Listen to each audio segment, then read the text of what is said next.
Bueno, bienvenidos a nuestro segundo programa en Mientras no tengamos rostro, donde se están cumpliendo el día de hoy 10 días desde la muerte del Papa Francisco, que en paz descanse, y nos pareció muy interesante poder llamar a alguien con el cual conversar de este tema que se ha puesto tan de moda en estos últimos 10 días, que es el cónclave y todo lo que sucede alrededor del Vaticano en estas horas.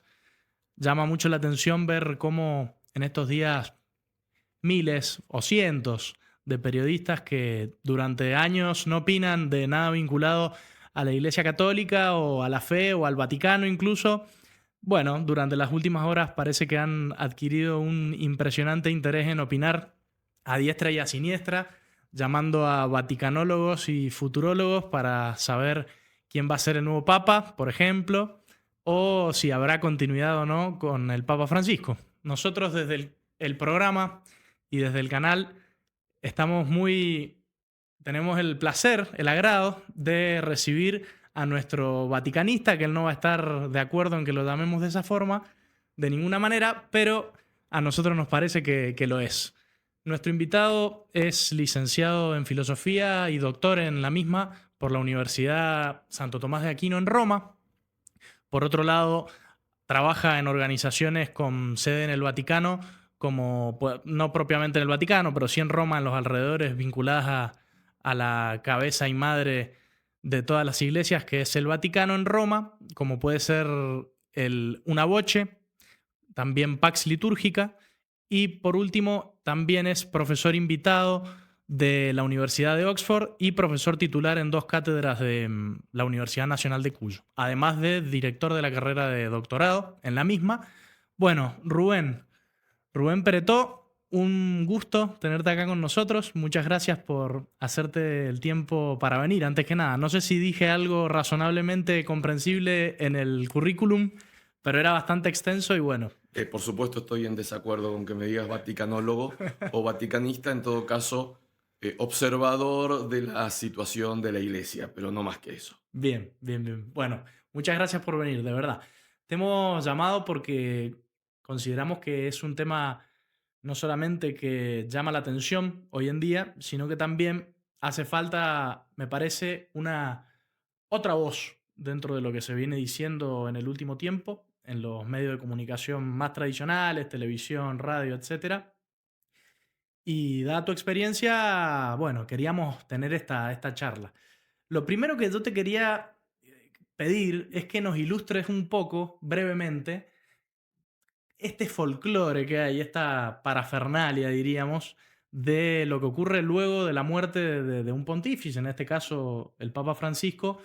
¿Qué mecanismos se ponen en marcha en el Vaticano para el periodo de lo que es la sede vacante? Hay una serie de ritos que evidentemente parecen hasta bastante esotéricos o misteriosos, pero que revisten toda una importancia, ¿no? Carácter bastante trascendente, por así decirlo. Sí, efectivamente, yo no le llamaría folclóricos o elementos folclóricos, sino más bien ritos, y ritos antiquísimos, y que se mantienen porque la iglesia es fundamentalmente tradicional, es decir, por algo esos ritos en algún momento de la historia fueron implementados. Una primera cosa que puede parecer sorprendente es que el proceso de verificación de la muerte del Papa, que ahora se hizo, incluso no sé si se filmó, pero sí se fotografió, en el cual el cardenal Camarlengo verifica que efectivamente el Papa esté muerto. Creo que hasta la reforma última que hizo el Papa Francisco hace pocos años, la verificación era con un pequeño martillo, se lo golpeaba en la frente y se lo llamaba por su nombre, no el nombre que había elegido como papa, sino su nombre De de pila, digamos. bautismo, Ujú. durante 3 veces, y si no respondía, ritualmente se decía efectivamente está muerto. Mortus est, ahí, ¿no? Exacto, exacto. Y esto tenía un sentido, era asegurarse de que efectivamente el Papa estuviera muerto. Ahora, con el avance de la medicina, es mucho más fácil certificar una muerte. Quizá antes no era tan fácil, y eso que comenzó siendo una necesidad se terminó convirtiendo en un rito. Ujú. De ahí en adelante, las celebraciones de los funerales papales Se entrelazan dos aspectos. Primero, el funeral de justamente el sucesor de San Pedro, es decir, el Papa y jefe de la Iglesia Católica, que arrastra, como digo, ritos multiseculares. Y por otro lado, los funerales de un rey, porque tengamos en cuenta que el Papa, hasta finales del siglo XIX, efectivamente, y de jure hasta 1929, fue rey, era rey de los Estados Vaticanos, que ocupaban buena parte de lo que es actualmente Italia. Entonces, necesariamente tenía que ser un funeral de Estado, en el sentido de un funeral real, y si observamos, por ejemplo, los funerales de la reina de Inglaterra, vemos que también están rodeados de una serie de ritos, Del ¿no? mismo halo de misterio visto desde afuera, pero en realidad, claro, cargan con toda una simbología llena de significado, Por por supuesto, supuesto. es decir, todo rito no es un invento porque sí, y por eso la necesidad de cuidar y salvaguardar los ritos que quizá ahora por desconocimiento nuestro nos parezcan extraños o extravagantes, pero en realidad tienen detrás de ellos, como digo, cargan muchos siglos de historia y tienen un sentido, ¿no? Entonces, una vez que se produce la sepultura del Papa, que en este caso el Papa Francisco eligió ser sepultado en la Basílica de Santa María Maggiore, como esto es, hacía un tiempo, algunos años que no sucedía, pero pongamos, por ejemplo, el Papa Pío IX, Pío IX, que muere a principios del, perdón, en torno al año 1885, un poco antes quizá, está enterrado en la Basílica de San Lorenzo. Es decir, que es habitual que los papas, no todos los papas estén enterrados en Claro. San Pedro, Sí, ¿no? o León XIII creo que está en San Giovanni En Laterano. Laterano, que fue el sucesor de Pío IX. Claro. Es decir, que no es una cosa extraña. Cosa Eh, que los medios periodísticos, por supuesto, dijeron que prácticamente era la primera vez en la historia. exacto, si uno, el que ha ido a Santa María Maggiore, va a ver monumentos o fúnebres donde hay papas enterrados, por ejemplo, San Pío V, que son muy visibles, es decir, que evidentemente los papas pueden ser enterrados donde ellos quieran y siempre ha sido así, es decir, no, Ujú. eso es una novedad. Y después justamente de la sepultura del Papa, comienzan lo que se llaman los novendiales, que son los 9 días de o una novena, si se quiere, para una terminología más nuestra. 9 días en los cuales se celebra una misa por día por los cardenales, por un cardenal, pidiendo por el eterno descanso del alma del Papa. Y que a su vez se aprovechan como modo en que los cardenales puedan ir discutiendo durante esos días digamos, la situación actual de la Iglesia, que les permita prever un perfil Ujú. eh, de un cardenal que puedan elegir luego para suceder no a Francisco en este caso, sino a San Pedro, ¿no? Claro, me llamaba la atención que se veía mucho en estos días, pero como lo que vos decías, pero incluso desde el año 1929, que el Papa es el soberano de la Ciudad del Vaticano, digamos, como si fuese un jefe de Estado más, aparte del líder espiritual de 1.400 millones de fieles, como claro, se convocan en la sepultura, en el funeral, a prácticamente la mayoría de los jefes de Estado más importantes del mundo, y leía que en el funeral de Juan Pablo II fue, por así decirlo, el acto conocido más multitudinario en la historia de líderes mundiales, que había como, no sé, 180 jefes de Estado presentes, de cuerpo presente en el Vaticano, o sea, como para que también tomemos un poco la dimensión de la importancia de los eventos que están sucediendo. Sí, justamente, porque, y esto también es una cuestión tradicional, más allá de que el Papa, sea Francisco, sea Juan Pablo II, o sea el que fuere, primero es un jefe de Estado, y como tal, siempre que muere un jefe de Estado, hay representaciones de otros países que asisten a las exequias. En el caso de los papas es muchísimo mayor a la que pueda asistir a cualquier otro jefe de Estado. No lo sé los números, pero quizá cuando murió la reina de Inglaterra también hubo representaciones, pero en este caso hubo jefes de Estado que asistieron. Y esto se da no porque sea el Papa Francisco o porque sea el Papa Juan Pablo II, es decir, no es una cuestión del personaje, Ujú. sino porque siempre históricamente en el mundo occidental el Papa tuvo una figura muy relevante. Si recordemos que el Papa era el que de alguna manera sancionaba la legitimidad de los gobernantes, Claro. reyes o emperadores.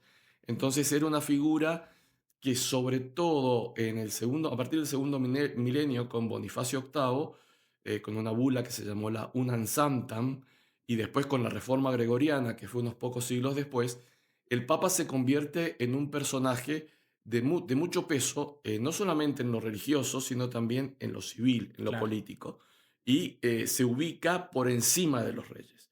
Pensemos, por ejemplo, que el Papa tenía la facultad de dispensar a los súbditos, un rey de la obediencia al rey. Es decir, si un rey se portaba mal, por decirlo así, el Papa podía excomulgarlo y al excomulgarlo sus súbditos no estaban obligados a obedecerle, lo cual generaba un problema Un político problema enorme. importante. Entonces, el Papa siempre ha tenido Mm. históricamente en Occidente una preeminencia, podemos decir, con respecto a los otros gobiernos seculares. Bueno, me estoy acordando dos casos solamente separados por prácticamente 1000 años, que es Carlomagno coronado emperador en el año 800 por el Papa de ese momento, y después el cuadro que lo representa famosamente a Napoleón en Notre Dame, Ujú. también no me acuerdo si era un Pío VI quizás o alguno, Pío VII creo Pío que fue. VII, también, porque Napoleón sentía que a pesar de que despreciaba en forma bastante clara la religiosidad, sobre todo expresada fiel al papado, sentía que le daba legitimidad que ser coronado por el papa. Exactamente, y pensemos que era, pues, Carlomagno uno lo puede entender más porque estamos todavía en la Alta Edad Media, un ambiente muy cristiano. Carlomagno quiere restaurar el Imperio Romano, por lo tanto va a Roma para que lo coronen. Pero Napoleón, a ver, Napoleón fue el que dispersó por toda Europa los ideales de la Revolución Francesa, que no, era no fue una revolución cristiana Claro, ni católica. Y sin embargo, como bien decís, para legitimarse como emperador, hizo llevar al Papa, ya él no fue a Roma, sino que llevó al Papa a París para que lo coronara, ¿no? tremendo. Bueno, Rubén, yo creo que lo primero que hay que dejar en claro para entender bien a qué nos enfrentamos en estos días es también ver de dónde venimos. Y se me ocurría consultarte por aquello que sucedió en marzo del 2013, que fue el cónclave que finalmente terminó eligiendo al Papa Francisco, en donde se da una coyuntura política y cultural bastante particular para ese momento no, particular diríamos hoy, porque hoy justamente tenemos algo diferente, pero que en el 2013 era más bien parecido a nivel mundial lo que sucedía en las élites, por así decirlo, de los gobernantes, que era bastante parecido a lo que veníamos arrastrando quizás desde los años 90, que era, por ejemplo, la hegemonía de lo que sería un progresismo cultural liderado, pienso ahora, por Obama, por David Cameron en Gran Bretaña y Cristina Kirchner acá en Argentina, Lula en Brasil, en fin, un contexto, podríamos decir, de la socialdemocracia o algo del estilo. Ujú. ¿Qué digamos, tenía sentido en ese momento que los cardenales, por así decirlo, leyeron, por así, digamos, ese signo de los tiempos, de ver para dónde ondeaban los vientos de la política? ¿Eso influyó en la elección de un papa como Francisco? ¿Qué tan distinto es el mundo hoy por hoy? ¿Qué ha pasado en estos 13 años, 12 años? Ujú. Sí, efectivamente, el mundo del 2013 era muy distinto al nuestro en esta cuestión cultural, ¿no? Que, diríamos, era el apogeo del wokismo en Estados Unidos, en Europa y en quizá en poco menor medida en países del sur. Entonces, hay que tener presente que siempre la iglesia tiene algún tipo de mirada con respecto al mundo a la hora de tomar decisiones. Esto siempre ha sido así.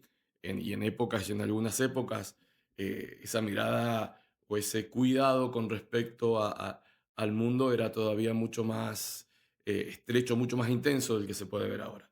Entonces, ciertamente, el ambiente para elegir a un papa, como se eligió al Papa Francisco, era un ambiente adecuado por el ámbito político que se estaba viviendo. Sin embargo, yo no creo que eso haya sido determinante, por dos motivos. Primero, porque nadie conocía efectivamente quién era el Papa Francisco. Cuando eligen al cardenal Bergoglio, yo creo que muy pocos sabrían de que era un hombre claramente progresista. Él siempre había tenido fama de ser un hombre más bien conservador. Y de hecho, su actuación en los años 70 y parte de los 80, cuando fue provincial de la Compañía de Jesús, siendo muy joven, en Argentina, él tuvo una actitud decididamente conservadora y decididamente antimarxista. Claro. De hecho, recordemos lo ocurrido con dos jesuitas, Ujú. el padre Jalix y otro jesuita que este Jalix era, creo que esloveno, y un jesuita alemán, que estaban bajo las órdenes de Francisco y que tuvieron que irse de Argentina. Y tuvieron que Claro. irse de Argentina no solamente porque los perseguía la dictadura militar, sino porque también los perseguía el Claro, la provincial propia de compañía. jesuitas. Es decir, Ujú. no, el cardenal Bergoglio, en ese momento el padre Bergoglio, no quería saber nada con tener jesuitas que tuvieran activismo marxista. Otro ejemplo que podemos dar es que justamente es durante el periodo de Bergoglio como provincial, cuando la Compañía de Jesús se desprende de la Universidad de Salvador y se la entrega al grupo a Guardia de Hierro, que como todos sabemos es el grupo peronista más de derecha, más radicalizado de derecha. Ujú. Eh, Más aún, las primeras autoridades de la Universidad de Salvador, siendo Bergoglio provincial, le otorgan el doctorado honoris causa al almirante Macera. Es decir, que Bergoglio siempre fue un hombre más bien conservador y luego, porque los tiempos cambiaron, él también cambió, pero muchos de los cardenales tenían primero una imagen de un hombre moderado y no un hombre progresista. Entonces, primer punto yo te diría, o segundo punto, primer punto, el ambiente político, segundo punto, un desconocimiento en general de quién era Bergoglio, y en tercer lugar es que veníamos de una situación o de un pontificado muy difícil como fue el de Benedicto. Digo muy difícil porque fue muy hostigado el Papa Benedicto por, a ver, desde cuestiones civiles hasta cuestiones estrictamente eclesiásticas. Pensemos que, dicho, declarado por los mismos protagonistas, me refiero al cardenal Gottfried Daniels, que formaba parte de lo que se llamó la mafia de San Gall, que era un grupo de cardenales que se reunían periódicamente en la abadía de San Gall, en Suiza, que desde fines del pontificado de Juan Pablo II, que buscaban impedir que justamente el cardenal Ratzinger fuera elegido papa, porque preveían que podía hacerlo, y que una vez que fuera elegido papa, buscaron el modo de que renunciara. Esto lo dicen ellos mismos, es decir, esto no es... Textualmente. textualmente lo dijo el cardenal Daniels. Hmm. Y por otro lado, también tenía, justamente yo creo que por este ambiente político de revolución cultural woke, al cual se oponía tan firmemente y con tanto nivel el Papa Benedicto XVI, tenía una oposición férrea por parte de los gobiernos. Muy pocos días antes de su renuncia, el organismo internacional que regula las operaciones bancarias le suspendió al Banco Vaticano el código SWIFT. Es No decir, podía hacer transferencias fuera del Vaticano, o sea, exactamente, lo, a lo todo el mundo. aisló totalmente del Vaticano. Cuando renuncia el Papa Benedicto XVI, al día siguiente le rehabilitan el código SWIFT. Impresionante. Entonces, había un clima muy Anti-Benedicto. al cual podemos agregar los problemas internos de la curia. Acordate de los Batilix, Sí, en sí. el cual el propio mayordomo, por decirlo de alguna manera, del Papa Benedicto, que era un hombre en el cual él confiaba totalmente y tenía acceso a sus aposentos Sí. o a sus dependencias privadas, le Filtra robó los documentos y se documentos. los filtró. Entonces, frente a esto, claro, los cardenales ven una situación de una iglesia que se está perdiendo el manejo. Entonces, van a buscar o quisieron buscar un papa que fuera lo opuesto a esa figura del Papa Benedicto, y el cardenal Bergoglio se supo, podemos decir, vender muy bien en las congregaciones generales, ¿no? Que siempre se dice que ahí es donde dijo esa famosa frase que la iglesia necesita pastores con olor a Ujú. oveja, con Claro. salida y tal y cual. Bien. También pienso en la crisis probablemente más delicada que sufría, que estaba naciendo a fines del pontificado de Juan Pablo II, que hizo eclosión en el de Benedicto XVI, que fue toda la crisis de la pedofilia dentro de la iglesia. Eso también le hizo mucha mella, dañó mucho la imagen pública de Benedicto XVI, a pesar de que él fue quien tomó las riendas en ese momento tan delicado y bueno, tomó al toro por las astas, podríamos decirlo de esa forma, pero deja a la iglesia marzo de 2013 en una situación inédita con el primer papa en 600 años, quizás tercero en la historia, renunciando por, por primera vez en 600 años y el tercer papa en la historia en hacerlo, eso quiero decir. Y se da esta elección que trae como resultado al Papa Francisco. ¿Qué dirías vos o pienso cuáles serían los principales líneas de acción del pontificado de Francisco? Porque me parece que es importante a la hora de evaluar qué es lo que puede venir, qué es lo que puede seguir. ¿Qué fue lo que Francisco hizo primero, digámoslo, en la vida secular, es decir, vinculado al mundo civil, político, social, etcétera? ¿Cuáles fueron sus principales ejes de acción? Y luego, por otro lado, en el lado interno de la iglesia, ¿no? Que son como Ujú. carriles que siempre van paralelos. Yo creo que el pontificado del Papa Francisco se caracterizó por una acción ad extra, es decir, hacia afuera de la iglesia. Y en eso yo la verdad que no soy competente para decir si fue exitoso o no, pero ciertamente que tuvo un papel de liderazgo en lo que es, por ejemplo, la defensa de los migrantes o la lucha contra la pobreza, denunciar los excesos del capitalismo, etcétera. En todas esas cuestiones, yo creo que es donde él se distinguió y a mí me da la impresión que es lo que a él más le interesaba. Esa figura de líder global. Es más, podríamos agregar su intención de convertirse en el líder del progresismo global, ¿no? El hecho de esa defensa cerrada de los migrantes, a pesar de lo que eso significa para Europa, una migración en masa de musulmanes, de pueblos musulmanes, evidentemente era una postura progresista muy, muy clara, en la cual él la asume. Que estaba, por otro lado, muy en boga en ese momento, como ya dijimos. Por supuesto, Ujú. y que, y que era secundada Secundada. por gobiernos y gobiernos, por ejemplo, pensemos en el gobierno de Angela Merkel en Alemania, es decir, que no es que el Papa estuviera solo en esto, es Claro. decir, era todo un conjunto, u Obama en Estados Unidos, un Ujú. conjunto de líderes que abogaban por este tipo de acciones de, podemos decir, políticas o que tienen que ver más bien con el mundo secular. Eh, Al interno de la iglesia, yo no sé si Francisco, a ver, la impresión que a mí me da es que él, primero, trató de cumplir del modo más suave posible los compromisos que seguramente había adquirido durante el cónclave para que fuera votado. Esto también se ha dicho en numerosas ocasiones por gente que conoce, más allá de que lo que sucede en el cónclave es secreto, siempre hay filtraciones. Entonces, hay hechos que Francisco, digamos, eh, iniciativas que tuvo. Pensemos, por ejemplo, en la exhortación apostólica Amoris Laetitia, con todo lo que esto significó, en la aprobación de el documento Fiducia Supplicans, con la bendición de parejas del mismo sexo, o cuestiones como la sinodalidad. Fueron cuestiones Sí. muy serias y yo diría Y graves. esta cuestión también de ir en búsqueda de la periferia existencial y toda esta idea tan central de su pensamiento también tiene que ver mucho con la cuestión de las minorías, que es lo que han estado analizando de forma monotemática, por así decirlo, los comentadores periodísticos en los últimos días.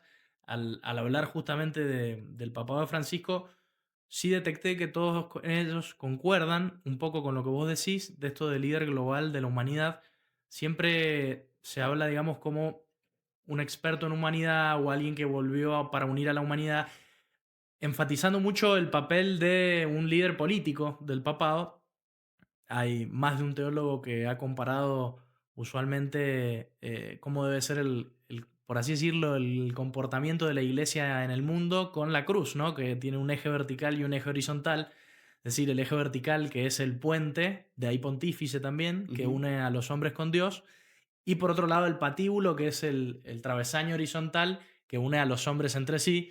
Podríamos decir que el Papa Francisco exageró de alguna forma, fue su forma de efectuar el papado, dicho de otra manera, de prestar atención más que nada a esta dimensión horizontal de líder de humanidad, que es lo que, por otro lado, la gente de alguna forma, por eso desde ambientes tan distintos lo reconocen y no lo reconocen diciendo el Papa Francisco, gracias al Papa, quizás me convertí al cristianismo, no, sino dicen, bueno, mantengo mi ateísmo, mi agnosticismo o mis posiciones pro aborto, progresistas, etcétera, pero debo reconocer que el Papa Francisco me aprendió a hacer, a ver la iglesia de otra forma, con otros ojos, etcétera.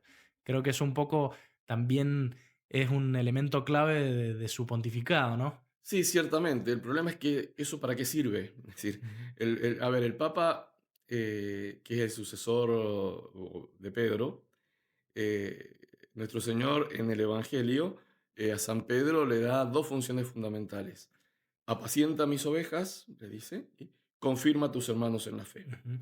Entonces el Papa no es no debe ser es decir, su función fundamental no es un liderazgo político, ni es una lucha por cuestiones filantrópicas como puede ser la migración o, o el respeto por las minorías. Eso está bien, pero no es lo fundamental. Claro. Es decir, lo fundamental del Papa es que confirme a los católicos en la fe de los apóstoles. Entonces, yo creo que el Papa Francisco, como bien decís, se dedicó demasiado o dedicó demasiado tiempo a una mirada completamente política de la función del papado, que la tiene, recién la decíamos, y hizo muy poco con respecto a la función fundamental que tiene como papa, que es apacentar el rebaño, lo cual significa evitar las divisiones dentro de la iglesia, y en segundo lugar, confirmar la fe. Y si hay algo que en los últimos días se está hablando ya de un modo mucho más claro, ayer hizo declaraciones al respecto eh, eh, eh, eh, Monseñor Chaput, que fue obispo, es obispo emérito de Filadelfia. El Papa, con muchas de sus posiciones, generó muchísima división dentro de la iglesia. Eso te iba a preguntar porque pensemos tan solo, bueno, se me ocurrían dos o tres casos, pero el tema del posible cisma alemán que comentaban, que arrancó con toda la cuestión del sino de la familia, después vino lo del sino de la sinodalidad y demás, pero desde hablar desde un potencial cisma alemán, que recordemos es la principal iglesia junto con Estados Unidos que aporta fondos financieros Ujú. al Vaticano y a la Iglesia Universal toda, desde pasando por esto de estas intrigas que hubo por Dubia, que son estas cartas de los cardenales ante determinados documentos que mencionaste, por, bueno, pidiendo mayor claridad en la interpretación de ciertos pasajes. Esto, por lo menos yo no recuerdo en la historia reciente de la Iglesia que hubiese por ahí, que saliera en entrevistas, que saliera en los medios televisivos, que había este tipo de internas, de decir, che, cardenales están pidiendo mayor claridad porque opinan que esto es confuso, otros cardenales diciendo, no, tenemos que ir mucho más allá con esto de las minorías y demás, tenemos que ir muchísimo más allá. Entonces, creo que había un ambiente, se genera un ambiente de división como no se había visto hace mucho, ¿no? Exactamente. Es decir, en la iglesia siempre han habido corrientes de opinión diversas. Eso es real. Y la función de la sede romana era justamente una especie, lo pongo entre comillas porque puede interpretarse de otra manera, pero una especie de tribunal de última instancia donde se resolvían esas cuestiones doctrinales. ¿Sí? Ujú, Entonces, esto no sería extraño de que hubiesen distintas opiniones, pero las distintas opiniones no eran sobre las cuestiones fundamentales de la fe. Es decir, el problema aquí es que que la división se produce en cuestiones muy básicas de la fe. Por ejemplo, si el matrimonio es indisoluble o no es indisoluble, o si las conductas homosexuales pueden ser o no aprobadas por la iglesia, o están de acuerdo o no con el plan de Dios. Son cuestiones fundamentales, o si cualquier religión es válida para llegar a la salvación. ujú, Son cuestiones que tocan la médula de la fe y que el Papa en eso no fue claro. Es ujú, decir, no fue, y cuando se le pidió que fuera claro, él no respondió. ujú. Justamente lo que decía, las dubias de estos cardinales, más allá del procedimiento, que uno podría discutir cómo se plantearon las dubias, pero de hecho esas dubias, es decir, dudas, esas dudas existieron y existen, y el Papa Francisco nunca clarificó. Claro.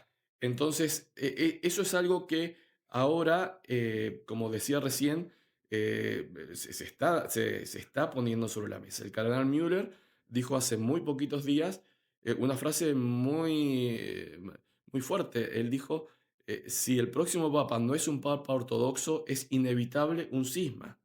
Es decir, ¿qué significa un papa ortodoxo? Un papa que sea claro en las cuestiones de la fe. Ujú. Es decir, hay puntos de la fe, y por puntos de la fe me refiero a los puntos que nosotros rezamos en el credo, que no se pueden obviar y que se deben afirmar, y que es función del Papa clarificarlos y afirmarlos y lograr la unidad de todos los católicos en torno a esa fe. Clarísimo.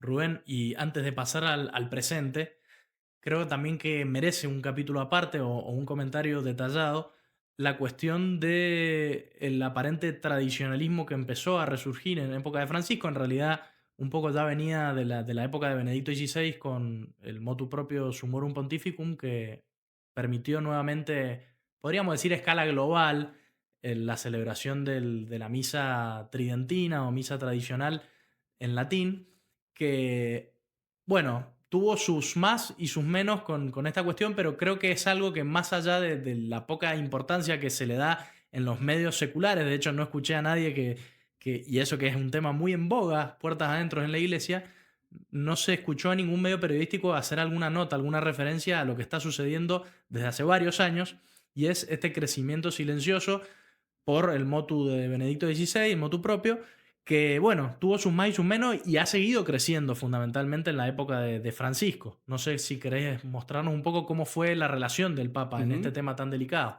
Sí, un tema complejo que el primero que, es decir, luego el Vaticano II, que se hace la reforma litúrgica, en el año 1969 se abroga, podemos decir, la misa tradicional, la misa que había celebrado la Iglesia durante por lo menos 1500 años, y que habitualmente se dice la misa en latín o la misa San Pío V, que no era de San Pío V, por supuesto. Luego, pero ahí ya comienza a haber un movimiento tradicionalista que es bastante potente. El Papa Juan Pablo II, con un motu propio que se llamó Ecclesia Dei, da una primera y muy tímida liberalización, pero la liberalización total, o casi total, digamos, fue con el Papa Benedicto XVI, porque él era un gran defensor de la liturgia tradicional, tiene libros escritos sobre el tema, con el motu propio Summorum Pontificum. Y esto permitió, como bien decís, que la liturgia tradicional, no solamente la misa, sino también otros sacramentos, se pudiera expandir por toda la iglesia de un modo mucho más potente, y que de hecho está creciendo muy fuertemente. Y algo interesante es que ha generado, o sea, ha llegado hasta el colegio de cardenales esto porque se ven en hombres como Cardenal Müller, por ejemplo, o quizás Cardenal Sara también, de África, se ve que quizás tenían una, o sobre todo Müller, tenía una opinión tomada bastante clara respecto a la misa tridentina hace unos años, que con todo lo que ha venido pasando con este tema y todas las discusiones, debates que suscitó, y sobre todo me parece la persecución que Exacto. suscitó en el lado opositor, generó como un agre contra, por así decirlo, que muchas personas de buena voluntad, incluyendo los cardenales mismos, empezaran también a prestarle un poco más atención a toda esta cuestión. Sí, exactamente. De hecho, el cardenal Müller, mientras era prefecto de la Congregación para la Doctrina de la Fe, que era de la cual dependían todas las comunidades tradicionalistas, digamos, era más bien reacio a este tipo de comunidades. Y con el paso del tiempo se las ha comenzado a valorar, y ahora celebra la misa tradicional. De hecho, celebró la misa tradicional el año pasado en la peregrinación más grande que hay del mundo tradicional, que es la que se hace de París a Chartres, que reúne a más de 20.000 personas que caminan, y muchas más que asisten a la misa final, de los cuales son todos jóvenes. Es decir, yo creo que eso es lo que también preocupa a muchos cardenales, de que el movimiento tradicionalista no atrae a personas mayores, sino que atrae a jóvenes y a familias jóvenes. Y eso es muy sintomático, ¿no? Y yo creo que también ese así fue uno de los motivos por el cual el Papa Francisco eh, eh, firma el documento Tradiciones Custodes, con la cual limita muchísimo la liturgia Que esto es del tradicional. año 2021. Fue exactamente en 2021, en lo cual se limitó mucho la posibilidad de celebrar la liturgia tradicional. Y eso, la verdad que yo, esto es una opinión personal, yo creo que el Papa Francisco a él era un jesuita, a los jesuitas nunca le interesó la liturgia. Ellos la liturgia es una cuestión completamente accidental y O secundaria accesoria, la praxis secundaria, pastoral. exactamente. Entonces, al Papa Francisco yo creo que nunca le interesó demasiado el tema litúrgico. Es más, yo conozco casos concretos, algunos son públicos, otros no, en el cual él se ha mostrado aprecio sean por movimientos tradicionalistas o por personas tradicionalistas. Él era aquí cuando estaba en Argentina muy amigo de la Fraternidad San Pío X, que los ha recibido reservadamente en Roma varias veces. Es decir, yo creo que él no tenía un problema grave con la liturgia tradicional. En todo caso, que a él le preocupaba que eso se convirtiera en una cuestión no litúrgica, sino ideológica. Y yo creo que es una Una sana preocupación preocupación. Sí, sí, muy sí. sensata porque es un peligro que existe.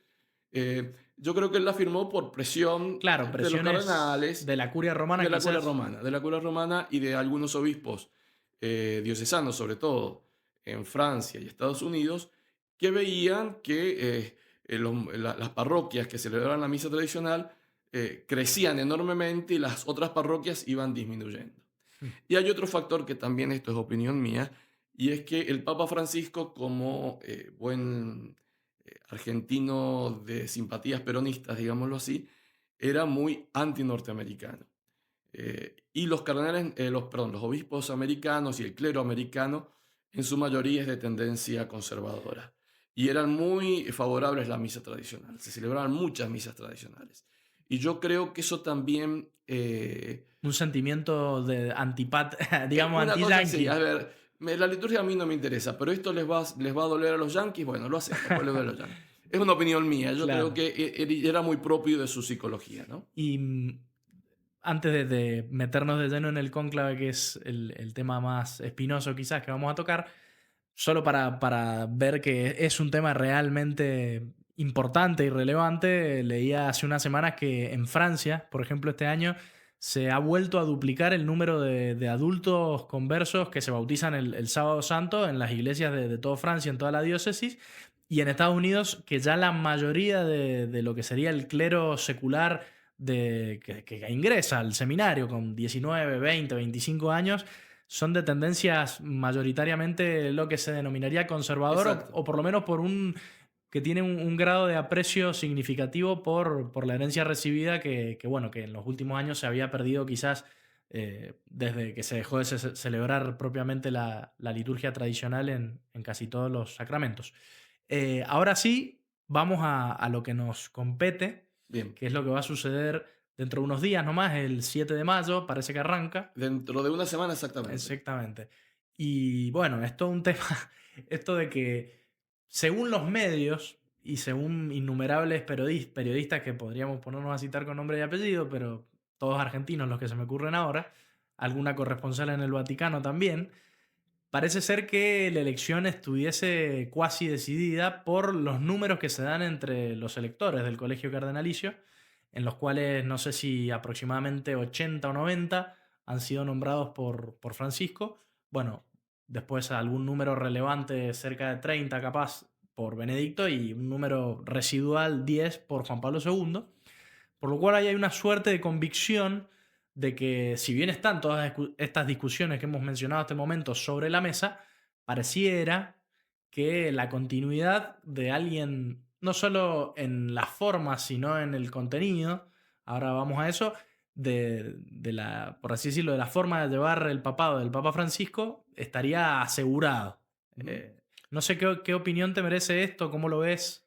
Sí, yo no creo en absoluto que sea así. Si lo que dicen los periodistas argentinos, la verdad que no tienen ningún criterio eclesiástico para hacer sus apuestas a ver quién va a ganar. Es decir, la iglesia no funciona así. Y en el caso de los vaticanistas, por ejemplo, la que mencionabas, Elisabetta Piqué, que es reconocida como una gran vaticanista, ella obviamente opera para el triunfo de cardenales progresistas. Sin embargo, si uno quisiera tener alguna idea que se aproximara a lo que puede pasar, yo recomiendo la entrevista que le hace precisamente Elisabetta Piqué a Giovanni María Vian, que fue durante muchos años director del Observatorio Romano. Es un especialista en historia de la Iglesia y un periodista. Él conoce muy bien el Vaticano, salió publicado en el diario La Nación Y hace pocos días, en la entrevista que le hace Sergio Rubín a Monseñor Marcelo Sánchez Orondo, que es un hombre que ha pasado, un argentino, ha pasado toda su vida en el Vaticano. Yo creo que ahí esa sí es gente más o menos de fiar en cuanto a cómo puede venir la cosa. Yo no creo que porque el Papa Francisco haya nombrado a los 80 o 90 de los cardenales, eso signifique de que el próximo Papa vaya a ser francisquista. El Papa Francisco eh, nombró cardenales, él mismo lo dice en su último libro, el libro que salió publicado en enero, que se llama Esperanza. Esperanza. Él mismo lo dice de que uno de sus defectos y por el cual él se arrepiente de muchas decisiones que tomó era que las tomabas rápidamente, sin pensarlas, por cuestiones de simpatía personal. Y yo estoy seguro de que él a muchos cardenales los nombró por una cuestión de simpatía personal. Le cayeron bien y los nombró cardenales. Independientemente de su ideología conservadora Exactamente, o progresista o exactamente. moderada. No se fijó en eso. Y no, esto no lo critico, es decir, el que elige los cardenales, el que crea los cardenales, como se dice técnicamente, es el Papa. Y si ese fue su criterio, está bien. No, yo no tengo ninguna objeción con respecto a eso. Entonces, en primer lugar, yo no creo que siempre el Papa haya elegido a un cardenal por su ideología. Ujú. Puede ser que en algunos casos sí. Te pongo un ejemplo. Elige o crea cardenal a McElroth, que es extremadamente progresista, que era obispo de una diócesis pequeñísima de Estados Unidos, pero en realidad es para fastidiar a Monseñor Eh, Cordileone, que le correspondía, de alguna manera correspondía entre comillas, al cardenalato, que era arzobispo de San Francisco. ¿Por qué? Porque Cordileone fue el que se opuso a dar la comunión a aquellos políticos americanos que apoyaban el aborto. claro. Nombró cardenal, por ejemplo, al obispo de Como, que es una diócesis pequeñísima en el norte de Italia, y sin embargo, el arzobispo de Milán, el patriarca de Venecia, no son cardenales. Sí, eso te iba a decir. También hay una cuestión que a mí particularmente, de nuevo, opinión personal, me gusta, que es esto de hacer la iglesia más universal. Dicen que ha nombrado cardenal, bueno, dicen, es así, ha creado cardenales en los 5 continentes, hay mayor presencia cardenalicia en todo el mundo, mayor representación de todos los países donde está viva la fe católica, pero lo cual ha traído aparejado esto, que muchas veces lo ha hecho el Papa Francisco por una cuestión de simpatía, de también darle la oportunidad a países que nunca habían estado representados en el colegio, bueno, un representante darle, pero también ha traído como consecuencia que muchos de estos cardenales no se conozcan entre En sí, absoluto. en absoluto, digamos, y esto, de las simpatías personales también, ¿no? Sí, Entonces tenemos un colegio cardenalicio donde conviven dentro del mismo país, como puede ser Monseñor McElroy, con posturas abiertamente progresistas, autodicho por él mismo, junto con el cardenal Raymond Burke, que exacto. es quizás, y esto creo que los medios han dado en la tecla, probablemente el cardenal con mayor roce con Francisco en los últimos años. Recordemos que le quitó su sueldo, no sé si está bien llamado Sí, el sueldo, pero el estipendio. estipendio, Estipendio. le quitó el estipendio que le correspondía en el Vaticano, el alojamiento también. Creo que él se quedó de forma voluntaria bancado por los feligreses Americanos. estadounidenses, seguramente. Pero digo, conviven dos cardenales del mismo país con visiones tan diferentes del Ujú. mundo, de la iglesia, ¿no? Y así que otros casos también. Y creo que se da esta circunstancia que acababa de mencionar del colegio cardenalicio. Me atrevo a decir que en un mundo que ha cambiado de forma enorme y significativa desde lo que fue el 2013, que es la elección del Papa Francisco, porque pasaron, nombro 3 episodios, vos me decís qué es lo más relevante y cuál es tu opinión, pero digo, el Brexit en Gran Bretaña, con toda la cuestión migratoria, como un primer revés frente a las políticas migratorias de gran parte del establishment europeo, al cual acompañaba el Vaticano, inclusive con ciertas reservas, pero en la Agenda 2030, en la ONU. Por otro lado, no solamente esto, que ya de por sí sería bastante delicado, pero la pandemia en el medio, que fueron 2 años donde ha habido una reacción global en la mayoría de los países occidentales, de mayor o menor tenor, contra los organismos multilaterales, la Organización Mundial de la Salud, la ONU, el auge de los nacionalismos. Acá en Argentina la victoria de Milei 2023 y el año pasado la victoria a fin de año de Donald Trump. Meloni en Italia, Marine Le Pen en Francia, en Alemania también está estos muchachos de, Alternativa por por Alemania, Alemania, sí. claro, que, digamos estarían en el espectro de la extrema derecha, según los medios Ujú. periodísticos. Digo, es un panorama que ha cambiado de forma rotunda respecto al 2013. ¿Este mundo actual influye en algo a la hora de tomar la decisión hoy por hoy para los cardenales? Yo creo que influye, no diría que es decisivo, ciertamente no es decisivo, pero influye porque yo creo que fundamentalmente el triunfo de Donald Trump, de alguna manera lo que hizo fue potenciar las opciones de derecha, podemos decir, en el mundo, que antes estaban o no existían. Veamos lo que está sucediendo en Chile con el surgimiento de Johannes Kaiser, o no existían o eran minoritarias, por ejemplo, Alternativa por Alemania. Entonces, el triunfo de Trump yo creo que ha sido decisivo. Y esto genera no solamente cambios políticos, sino genera cambios de ambiente. De alguna manera uno puede decir, se vuelve un ambiente más conservador.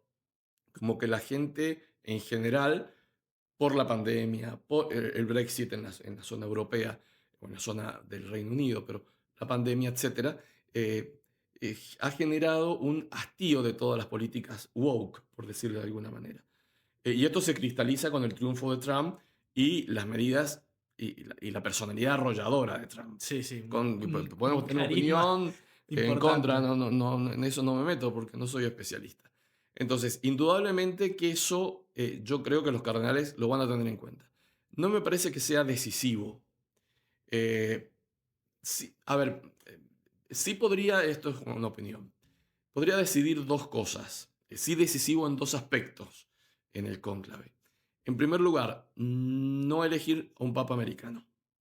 ¿Por qué? Porque sería darle demasiado, a no ser, es decir, no elegir un papa americano conservador, digamos, ¿no? ¿Por qué? Claro, Porque del mismo sería, palo de Trump. claro, porque sería darle demasiado poder, de eso se van a cuidar. Sí, o pienso capaz que Trump, ahora que se ofreció a comprar Groenlandia, capaz que como ve un papa americano, dice, che, te compro el Vaticano, de paso. ¿No? Bueno, no sería extraño, No no sería sería loco, extraño, digamos. no sería extraño. Y por otro lado, tampoco elegirían a un papa que fuera extremadamente progresista, como McElroth, que en este caso es americano, pero no elegirían a un papa alemán, por ejemplo, el cardenal Marx. Ujú. ¿Por qué? Porque sería chocar demasiado de frente, de un modo muy frontal con el imperio. El hombre más poderoso de la Tierra. Exacto, con el imperio que, recordemos, la iglesia y el imperio siempre tuvieron este tipo de relaciones. No es novedad y no debe ser escandaloso. El imperio actual es Estados Unidos, nos guste o no, y el emperador es Trump, nos guste o no, es así. Entonces yo creo que en eso puede ser decisivo, pero no mucho más que eso. ¿Mm? Claro, tampoco es que por ver la reconfiguración de los tiempos, a dónde va la política en Europa, en Occidente en general, no por eso van a tomar una decisión, o por lo menos no basada exclusivamente en eso. Exacto, los criterios van a ser, y yo espero que se sea, porque son cardenales y se supone que son católicos y que tienen fe. Entonces, los criterios van a ser buscar lo mejor para la iglesia, cuya misión no es ser líder del mundo ni defensora de los migrantes, sino que su misión es lograr llevar a las almas a Cristo, lograr que los hombres se salven. Ujú. Entonces, el criterio va a ser ese, ¿no? Claro, O debería ser ese. debería ser ese.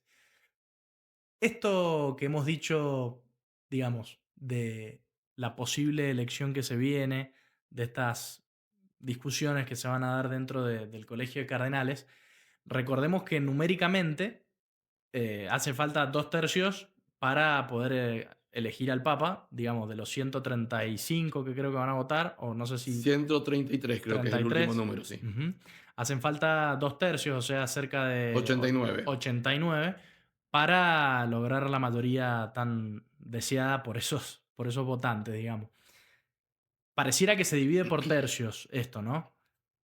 Es decir, si hay una facción o un grupo mayoritariamente, llamémosle progresista o de la línea de continuidad del Papa Francisco, supongamos que son varios, muchos, la mayoría no sabemos.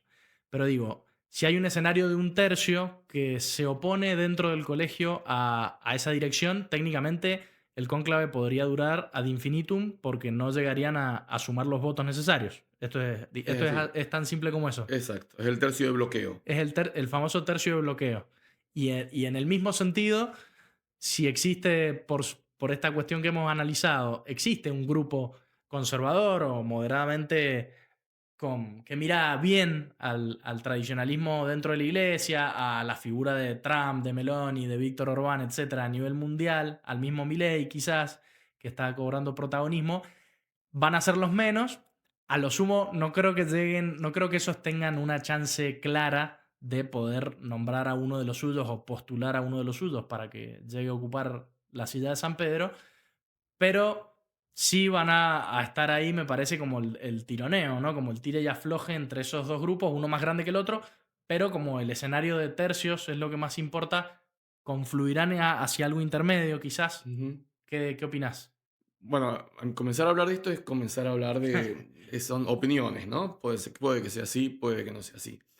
Yo no sé, yo no diría que el progresismo son mayoría. No sé si son mayoría. Son un grupo importante, pero no sé si son la mayoría.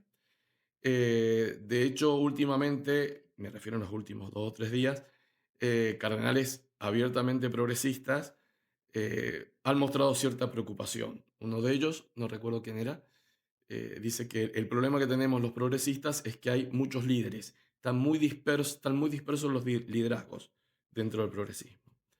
Y lo otro que ha dicho fue ayer, creo, el cardenal Czerny, que es un cardenal jesuita muy cercano al Papa Francisco, muy progresista.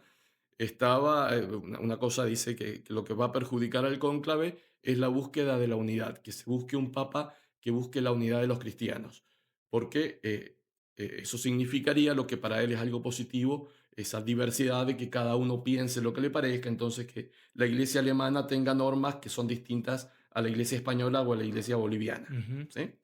Em, entonces esto significa de que, a mi entender, en las congregaciones generales está habiendo intervenciones de cardenales que no necesariamente se los consideraba tradicionalistas o conservadores, que están mirando hacia un papado que busque la unidad de la iglesia. Por lo tanto, yo creo que ahí el progresismo puede llegar a tener un problema, ¿sí? En cuanto a lograr rápidamente la mayoría de los 2 tercios. Por parte de los tradicionalistas, yo diría, hay tradicionalistas y hay conservadores. La impresión que a mí me da es que rápidamente se pondrán de acuerdo. Yo no, la verdad que no creo que tenga chances al que los medios, Sí. insisto, los medios han presentado como el terrorífico líder de la facción conservadora, que es el cardenal Robert Sarah, que es africano, es de raza negra, y que en otros momentos hubiese sido El- que viene un papa de la periferia. Ahora no es el y malo, negro. y porque es negro. Sí, sí, Y tiene además todas las cualificaciones, porque tiene claro. experiencia pastoral, tiene experiencia de curia, es un santo varón, yo lo conozco, he estado varias veces hablando con él. Realmente la impresión que tiene cuando habla con él es hablar con un hombre santo. Pero la verdad que yo no creo que tenga chances, más allá de que me gustaría que fuera él elegido, porque sería una figura demasiado urticante para la facción más progresista. Yo creo que se va a buscar un papa, un perfil que sin ser demasiado, que sin ser progresista, tampoco sea identificado como tradicionalista, como podría ser el canal Berg o el canal Zara, entre otros, de modo tal que pueda generar ciertos consensos y avanzar hacia la unidad Una en la doctrina. unificación. Como decía el canal Müller, un papa que sea ortodoxo. Y un papa ortodoxo yo creo que se va a dar dentro del ámbito más bien de los cardenales moderados, de los que se llaman moderados. Bien, recordemos que, haciendo un recuento rápido, si tuviéramos que poner algunos porotos acá, que estuve a punto de traer para jugar un rato a los porotos, pero me lo olvidé, tenemos el candidato, por así decirlo, de Asia, que todos los medios dan como el gran continuador de la obra del Papa Francisco, que es el cardenal Tagle, que es un hombre que ha trabajado en el Vaticano durante varios años, desde el pontificado de Francisco, no sé si un poco antes también.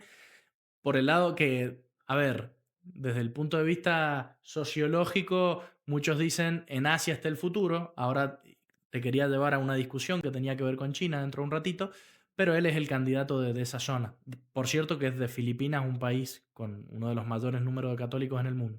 En África estaban reconocida como una iglesia en fuerte crecimiento, De hecho, porcentualmente, digamos, la mayoría de los bautizados en relación con la población vienen desde África, de las vocaciones religiosas entiendo que también, y hay varios exponentes ahí, dentro de los cuales puntos en común, seguramente que cuando salió el documento de Fiducia Supplicans sobre la bendición sobre las uniones homosexuales, no sobre las personas, sino sobre las uniones, todos hicieron, bueno, cerramos filas, me parece, desde lo que sería la Conferencia Episcopal Africana, Ujú, y creo que hay algo bastante fuerte ahí, que puede ser que al cerrar filas sobre asuntos tan delicados, no sé si van a tener demasiado poder de fuego, por así decirlo, para convencer a los demás grupos. ujú. Y desde América tenemos, por un lado, Latinoamérica, tenemos algunos argentinos que incluso los medios se apostaban por que ahora, capaz, lo leí hace un par de días, capaz que vuelve a salir otro argentino.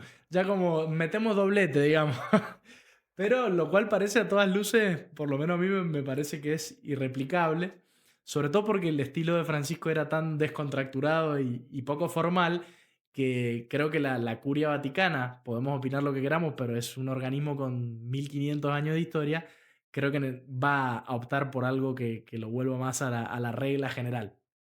Y bueno, y Norteamérica, con estos cardenales que ya lo mencionamos un poco, y queda un poco la incógnita que es Europa, que es el mayor porcentaje de cardenales está en Europa. Pero ¿cómo se compone ese cardenalato europeo, digamos? Bueno, a ver, con respecto a... Perdón, te tiré mil y una Sí, bombazos, vos saca el que puedas. vamos de a poco. Vuelvo a insistir, estos son solamente opiniones, uno nunca sabe qué es lo que puede pasar y puede salir un cardenal totalmente inesperado, ¿no? Inesperado. Entonces doy mi opinión. Yo no creo que vaya a ser un cardenal de las periferias, yo creo que va a ser elegido un europeo, porque la iglesia ya tuvo suficiente experiencia de lo que le pasó con un cardenal periférico, ¿no? El caos en el cual la iglesia ha quedado después de la muerte de Francisco es enorme y nadie se va a arriesgar a que eso sea creciente. Por lo tanto, yo no veo ninguna chance de un cardenal asiático. A ver, no lo sé asiático, pero el cardenal Tagle. El cardenal Tagle es una creación de los medios. El cardenal Tagle no tiene ninguna posibilidad de ser elegido. Él fue llevado a Roma por el Papa, hizo una pésima gestión en Roma como administrador. Él era prefecto de la Congregación para la Propagación de la Fe, que ahora tiene otro nombre, y hizo una pésima gestión económica y por lo tanto, y fue sacado por el Papa Francisco. Es decir, que el cardenal Tagle no tiene absolutamente, es simpático, pero nada más. Por otro lado, elegir al cardenal Tagle sería elegir a un Francisco devaluado. Es decir, eso jamás va a ocurrir. Los papas africanos, yo insisto, no creo que nadie se arriesgue a elegir un papa periférico, por decirlo de alguna manera, porque ya tuvimos una experiencia que no fue muy grata. Yo creo que los africanos en general, como bien decías, tienden a ser conservadores y yo creo que ellos quizá propongan al cardenal Sará, que es el que yo creo que puede que él tiene ascendiente sobre los cardenales, sí, sobre los cardenales africanos, es una figura importante para los africanos. Pueden proponerlo quizá en una primera votación, pero ellos la impresión mía es que buena parte de los cardenales africanos se van a aliar más bien con el grupo tradicionalista conservador.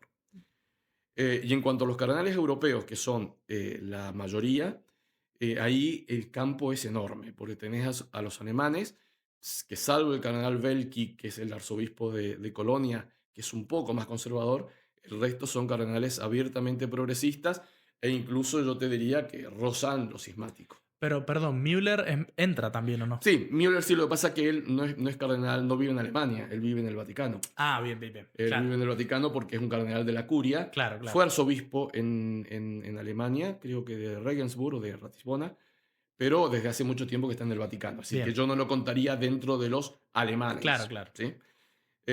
Los cardenales franceses son más bien de tendencia o progresistas o extremistas de centro, podemos decir así. Los cardenales españoles me da la impresión de que son insignificantes. Sí, lamentablemente el Papa Francisco eligió a figuras muy menores para puestos muy importantes en España. Pensemos en el cardenal Cobo de Madrid, que era un párroco de Madrid que no tenía ninguna formación ni ninguna característica particular para ser hecho cardenal. o el cardenal Osoro, que hizo un desastre. Es decir, yo los cardenales españoles, la verdad que no veo ninguna chance. Y luego están los cardenales italianos, que que son eso la es una gran mayoría. posibilidad y que muchos apuestan a un cardenal italiano. ¿Por qué? Y porque los italianos tienen milenios de historia de manejo político. Entonces son muy buenos para manejar la política y los eclesiásticos particularmente conocen en detalle la curia romana. Entonces sería posible que fuera elegido un cardenal italiano. Sí, sería posible. Yo, bueno, por lo que estuve investigando un poco y de lo que uno conoce de estos últimos años, figuran dentro de los europeos como voces fuertes quizás, o como alguien que pudiera llamar la atención dentro del colegio cardenalicio. En Francia, el cardenal de Marsella, Abelín, Ujú. que de alguna forma fue siempre del agrado del Papa, pero nunca ha sido, él como bien dijiste, de alguna forma son gente de centro, Extremistas de centro, extremistas de exactamente. centro, pero no habla italiano, o me pareció que no Puede leí, ser, o muy poco. No sé cuánta influencia tiene eso, igual que la edad, porque pensaba en el caso del cardenal Sara, que opinión también a mí me gustaría mucho si fuese él el futuro papa, pero es un hombre grande. Yo creo que esa sería la única ventaja a su favor. Es decir, yo me imagino estando ahí dentro de la Capilla Sixtina, lo cual debe ser un momento extremadamente solemne y bueno, sobrecogedor, que se mira mucho también en la cuestión etaria, porque no es lo mismo elegir a papa un hombre que tiene quizás pisando los 60 años, por lo cual podemos esperar un papado de 25 años,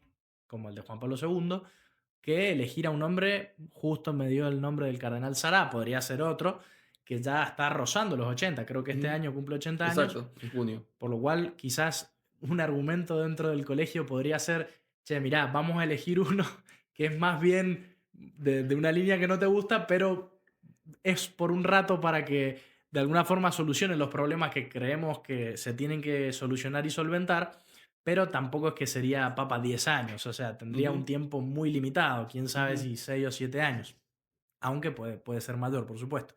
Creo que la cuestión etaria está, y los europeos hay varios entre 60 y 70 que son los que es la edad, me parece, o de entre 65 y 75 Sí, sí, quizás.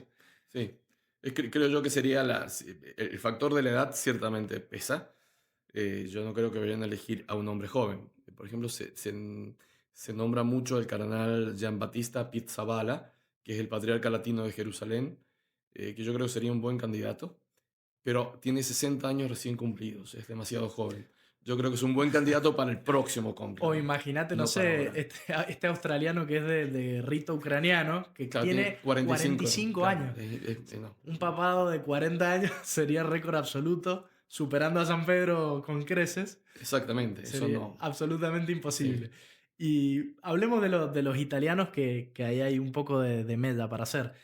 Por un lado está el candidato de los medios, el que paga más en las apuestas. No paga más, paga menos, justamente porque es el más probable, que es el secretario de Estado Parolin.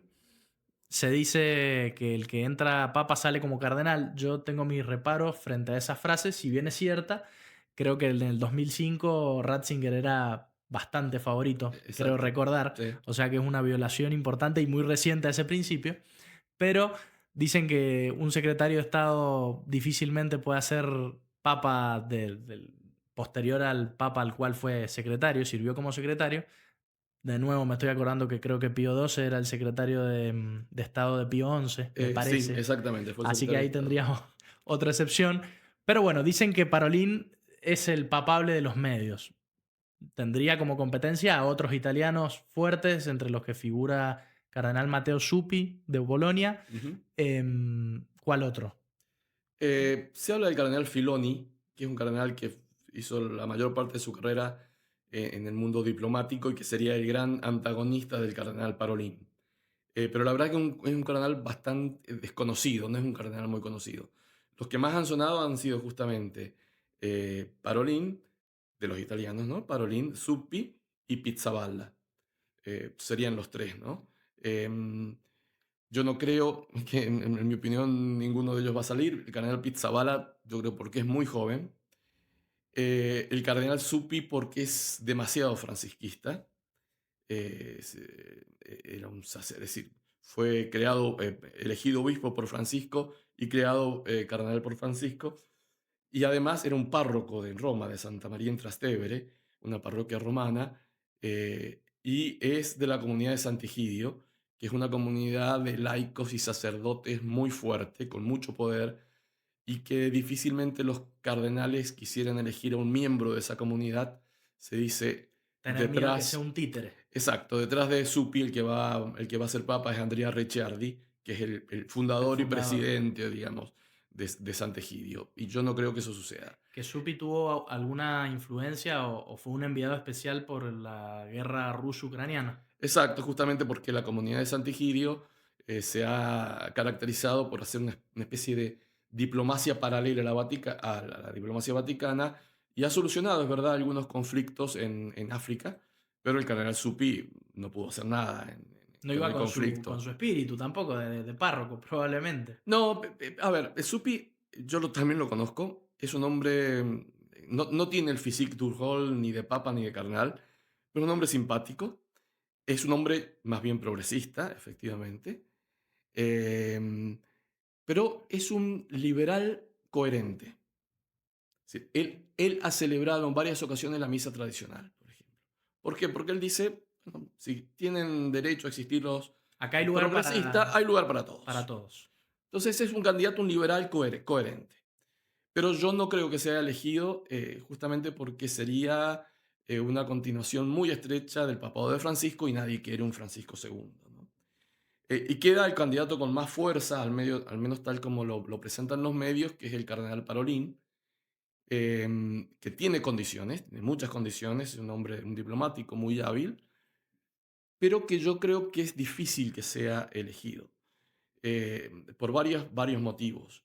En primer lugar, es un hombre de la escuela del cardenal Silvestrini, que a su vez era de la escuela del cardenal Casaroli, que fueron los que llevaron a cabo lo que se llamó la Ostpolitik en la época del comunismo, y que fue la política del Vaticano, que fracasó rotundamente, de tratar de congeniar con las autoridades comunistas para lograr ciertos beneficios a la Iglesia a costa de los católicos que habían resistido.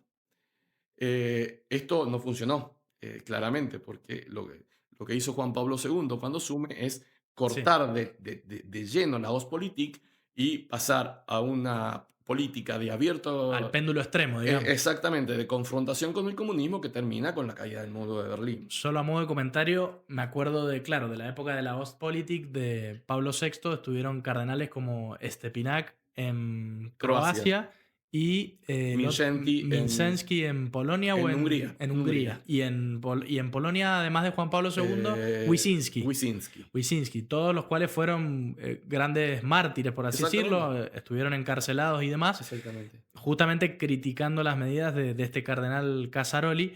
Cuando sube Juan Pablo II tuvo un impacto a nivel global monstruoso que termina con la caída del muro de Berlín de la mano de Gorbachev y de, no sé si Ronald Reagan, Reagan, Margaret Thatcher.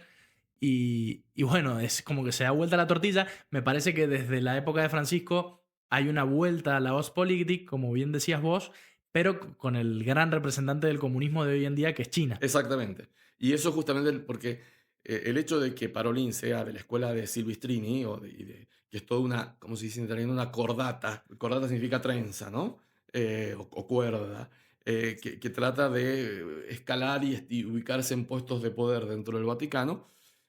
Parolin, además de pertenecer a ese grupo, que ya no sería muy bien visto por muchos cardenales, fue el autor de los acuerdos con China, que fue una Ostpolitik renovada, por el cual el Vaticano pactó con el gobierno comunista chino la aceptación de la Iglesia Nacional China.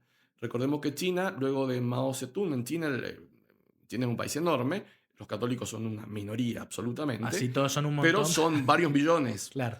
Entonces, una parte de la Iglesia Católica minoritaria se amoldó al Partido Comunista y que es lo que se llama la Iglesia Nacional China y fue protegida por el partido, etcétera. Pero otra parte, que era la iglesia escondida, digamos, la iglesia verdadera fiel a Roma, se mantuvo en esa fidelidad a Roma y fue una iglesia mártir, porque muchísimos católicos chinos murieron o fueron desplazados o fueron discriminados, hostigados, etcétera, por el gobierno comunista por seguir siendo fieles a Roma. Los obispos tenían que nombrarse en secreto, se consagraban en secreto, es decir, fue una situación de persecución muy fuerte. Y el cardenal Parolin, y con el aval, por supuesto, del Papa Francisco, firman un acuerdo con el gobierno chino, oficializando la Iglesia Nacional China y dando la espalda a todos estos católicos que durante muchas décadas se habían mantenido fiel a Roma. Entonces, esto es lo que va a ser, o si no es que ya no fue denunciado, si fue denunciado en los medios por el cardenal Zen, que era un cardenal chino que pasó décadas en prisión y que cuando el cardenal Parolin firmó este tratado, el cardenal Zen dijo públicamente, esto se puede buscar en internet, este tratado es repugnante, Parolin es mentiroso, él sabe que está mintiendo y yo voy a hacer todo lo posible para que esto no pueda llevarse a cabo. Si el cardenal Zen, que a pesar de sus 90 y tantos años ha ido a Roma, llegó creo que ayer, no va a entrar en el cónclave, pero sí va a estar en las congregaciones generales, va a ser una oposición muy fuerte a Parolin. Entonces, yo la verdad que no creo que el cardenal Parolin pueda llegar a ser elegido. Qué increíble esto, digamos, la película Cónclave, la cual no vi, pero todo está muy en boga ahora en las listas de más vistas, se queda corta, evidentemente, respecto a la realidad supera la ficción, palabras fuertísimas las que ha dicho, bueno, las que ha dicho en realidad el cardenal Zen contra Parolín, que ahora tuvo justamente salió en el diario hace poquito el cardenal Zen porque decía que habían arrancado las congregaciones generales y él no había llegado y no sé si otros probablemente no habían llegado Muchos no también. habían llegado y que fueron y arrancaron justamente por decisión del cardenal Parolin. Puso el grito en el cielo. Exactamente, dijo, ¿qué está pasando acá? Es decir, No tiene miedo de hablar fuerte, digamos, no, el y un cardenal hombre de Zen. 90 y tantos años que estuvo años preso, la verdad que no Claro, tiene miedo a ¿qué le nada, puede no le importar importa nada. 30 años, no sé cuánto, preso de Xi Jinping o de su régimen? Claro. No le va a tener miedo a nada. O sea que Parolín, por ese lado, difícil. A ver, yo lo veo difícil, más allá de que tiene muchas condiciones. Es decir, es un hombre que primero es conocido por todos los cardenales, lo cual creo que ningún cardenal tiene el conocimiento que tiene él, eh, porque era el secretario de Estado, entonces todos los cardenales lo conocen, lo cual es una ventaja. Es un diplomático y es un institucionalista. Es decir, se va a asegurar salvaguardar la institucionalidad de la Iglesia, que es justamente el antifrancisquismo, que desarmó toda la institucionalidad. Por ese lado, yo creo que tiene chances. Es un hombre tranquilo, con buena imagen, podría llegar a ser. Pero yo creo que hay cuestiones muy fuertes, como la que te acabo de decir, que hacen muy difícil que sea elegido. Yo creo que lo que ellos van a intentar como estrategia, ¿no es cierto? Que es lo que habitualmente se hace, es quizá proponer, o el grupo progresista, esto es mi opinión, estoy imaginando, el grupo progresista nunca va a proponer, quizá en la primera votación, en la segunda votación, a Supi o a McElroth, porque saben que no van a ganar. Luego se van a unir en Parolín. Como Parolín le va a ser muy difícil llegar a los 2 tercios, van a tratar de esa manera forzar un candidato de compromiso con el grupo más moderado, conservador, tradicionalista, y en mi opinión, el que pueden llegar a proponer como candidato de compromiso es el cardenal Gurgerotti, que es prefecto de la Congregación de Iglesias Orientales, que es también parte del grupo de Silvestrini, y que es, Moneda de cambio de claro, bueno, está Parolín. bien, Parolin no, Gurgerotti. Mirá que si le llegás a Gurgerotti, pegar, Rubén, dentro de una semana te tenemos que volver a invitar. por supuesto, Ahí nos van a mirar millones, van a decir, che, Rubén le pegó. no lo sé. No traje los porotos, pero tus porotos van a Gurgerotti. Si tuvieras No, que dar no, un es decir, poroto. no sé si Iván No. Gurgerotti. Yo creo que todo el mundo se va. Es decir, yo no sé si efectivamente el grupo moderado, conservador, tradicionalista, como le quiere decir, va a caer en la trampa, como cayó antes en la trampa para elegir a Bergoglio, de elegir a Gurgerotti, porque todo el mundo va a saber quién es Gurgerotti. Hay un libro que se editó en los años 90, es decir, mucho antes que esto sucediera, cuando Gurgerotti era un joven prelado en Roma. El libro lo tengo, lo he leído, lo leí en los años 90, yo estaba viviendo en Roma en esa época, que narra en un capítulo entero quién es Gurgerotti. Yo me imagino que los cardenales en estos días estarán leyendo quién es Gurgerotti, y la verdad que no sé si efectivamente esa es la estrategia que plantea el grupo progresista, eh, porque lo van a presentar como un moderado. Probablemente Gurgerotti no sea un gran progresista, pero obviamente que va a facilitar todo, lo podemos decir, el wokismo eclesial. Yo apostaría y quisiera de que el grupo moderado, conservador, tradicionalista, propusieran ellos un candidato de compromiso. Claro, que sea al revés, Que las sea al jugadas. revés, Las blancas exactamente. mueven primero, vamos a ver quiénes son las Exacto, blancas. exactamente. Tengo acá una frase, te la leo, vos me decís qué opinás. Bien. Me pareció inteligente y muy lúcida, pero quizás no es real. Dice, no, es de un anónimo que no vamos a traer a colación. Dice, cada vez más pienso que el electo va a ser conservador. Los progres por adherirse al zeitgeist, es decir, al espíritu de los tiempos, digamos. Que como ya dijimos, el viento apunta en otra dirección en este momento. ¿Qué cosa es más progre que esa, por otro lado? Los conservadores por conservadores o tradicionalistas, los oportunistas porque es lo que mola, como dicen los españoles, y los institucionalistas, digamos hombres de la curia que quieren ver una iglesia en orden, podríamos llamarlo así, porque es la forma de lograr el apoyo y caer bien parados, digamos, con los nuevos poderes. ¿Qué opinas de esto? Sí, yo estoy de acuerdo. Estoy de acuerdo más allá a nivel personal. Yo creo que va a ser un conservador. Es por lo que uno escucha con la gente, como te mencionaba, a Giovanni María Vian o a Monseñor Sánchez Orondo y a varios más que conocen en serio el mundo vaticano y apuestan a que va a ser un papa conservador. Además de los motivos que has dado, los cardenales que uno podría decir, a ver, no son cardenales progresistas, pero de ninguna manera serían conservadores. Yo creo que acusaron los errores muy graves que tuvo el Papa Francisco y que por eso mismo no votarían nuevamente a un cardenal progresista.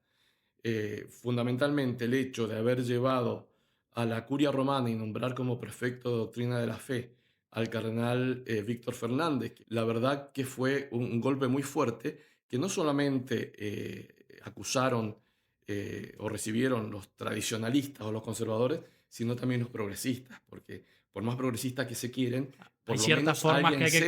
alguien serio, alguien que sepa. Claro. Luego vino Fiducia Supplicans, creada por Fernández, que fue un desastre. Sí, sobre todo por esta reacción que tuvo de dividir a la iglesia como pocas veces antes en su historia con todo un continente, Exactamente. diciendo no vamos a hacer lo que el prefecto de la Congregación para la Doctrina de la Fe dice, lo cual no sé si hay... O sea, sí, hay antecedentes, los quemaban en la hoguera en el siglo XVI, algunos, Pero sí, digamos. un continente entero que dice nosotros no obedecemos. Y por otro lado, rompió todo el trabajo de ecumenismo que se había hecho en la iglesia de hace 30, 40 años.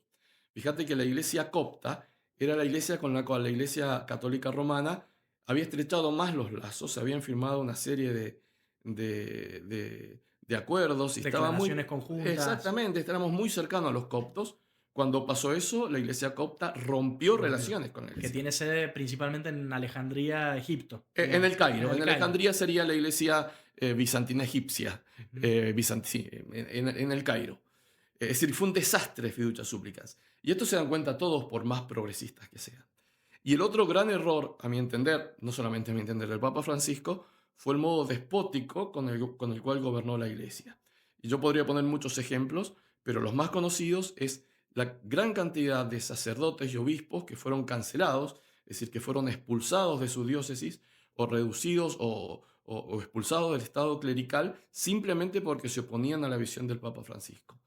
Entonces, ningún candidato, es decir, son errores que tuvo, creo yo, error, ¿no? Para mí son errores, quizá el Papa Francisco los consideró mérito suyo, no lo sé, y tendría todo el derecho a considerarlo así, pero este tipo de cosas yo creo que no solamente pegaron muy fuerte en obispos moderados o conservadores, sino también en obispos o en cardenales progresistas, que pueden ser muy progresistas, pero son serios, es decir, un mínimo de institucionalidad, un mínimo de seriedad tenemos que tener. Un obispo no se lo puede echar de la diócesis porque me hace una crítica.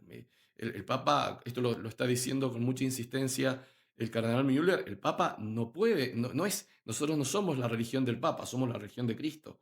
El Papa Francisco se atribuyó, creo yo, y no solamente yo, derechos que efectivamente no tenía, como echar obispos. Claro.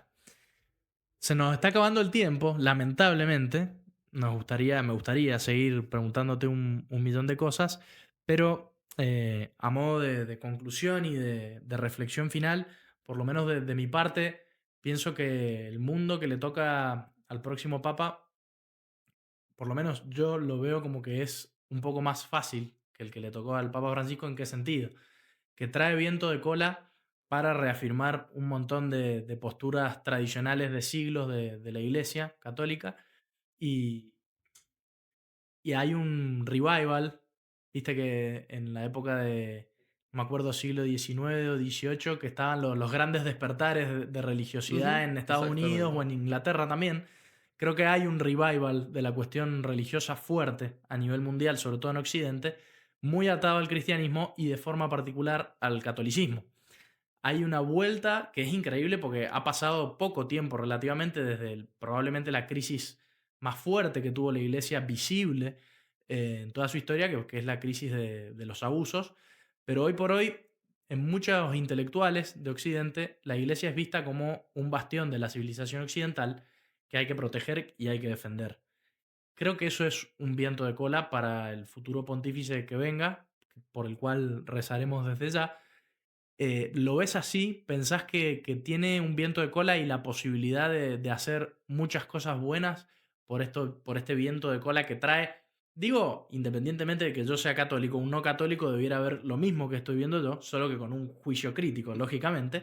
Pero digo, es inexorable de que tiene una condición favorable a nivel mundial para hacer valer lo que siempre ha sido la doctrina de la Iglesia. Por lo menos Ujú. la tiene más fácil que en la época de Benedicto y bastante más fácil que en la época de Francisco. Sí, estoy de acuerdo con vos de que ese es el viento de cola que tiene. El problema es que tiene un viento de frente mucho más fuerte que el viento de cola, que es la situación de la propia iglesia, en la situación en la que la iglesia ha quedado después del pontificado de Francisco, donde hay enormes divisiones, que va a ser muy difícil subsanar y que un cisma es muy probable. Pienso, por ejemplo, te pongo dos ejemplos, podríamos poner muchos, pero por el tiempo. El caso de la iglesia alemana. ¿Cómo se soluciona el caso de la iglesia alemana que acaba ayer de ya oficializar un ritual para bendiciones de personas del mismo sexo? Claro, ¿Cómo para se vuelve uniones. atrás de eso? Eso muy probablemente se caiga en un cisma. Entonces, ¿cómo se maneja eso? Es decir, la situación dentro de la iglesia es gravísima. Y fíjate lo que pasa en la iglesia argentina, donde el Papa Francisco nombró una cantidad enorme de obispos, muy jóvenes, y que no tienen ninguna cualificación para el gobierno. Y eso va a generar indudablemente que la iglesia argentina va a quedar herida y va a quedar rezagada en todos los sentidos durante décadas, hasta que se produzca una renovación en el episcopado. Entonces, y digo la iglesia argentina, pero podría mencionar los españoles, amigos españoles me dicen, lo mismo ocurre en España. Si no tenemos obispos líderes, son obispos absolutamente, yo me hago responsable de lo que digo, mediocres. Es decir, eligió obispos el Papa Francisco que tuvieron olor a oveja, pero como una única condición de la Necesaria condición y suficiente. olfativa, pero no tienen ningún tipo de capacidad para manejar. Bueno, muchísimas gracias, Rubén. La verdad que ha sido enriquecedor. He aprendido un montón. Y si en una semana Jurgerotti, ustedes guárdenlo o no lo sabemos, pero si llega a salir Jurgerotti, yo te voy a tener que pagar algo. Perfecto, cómo no, con mucho gusto. Por las vistas del canal. Bueno, muchas gracias, Rubén. Muy bien, gracias a vos, Facundo.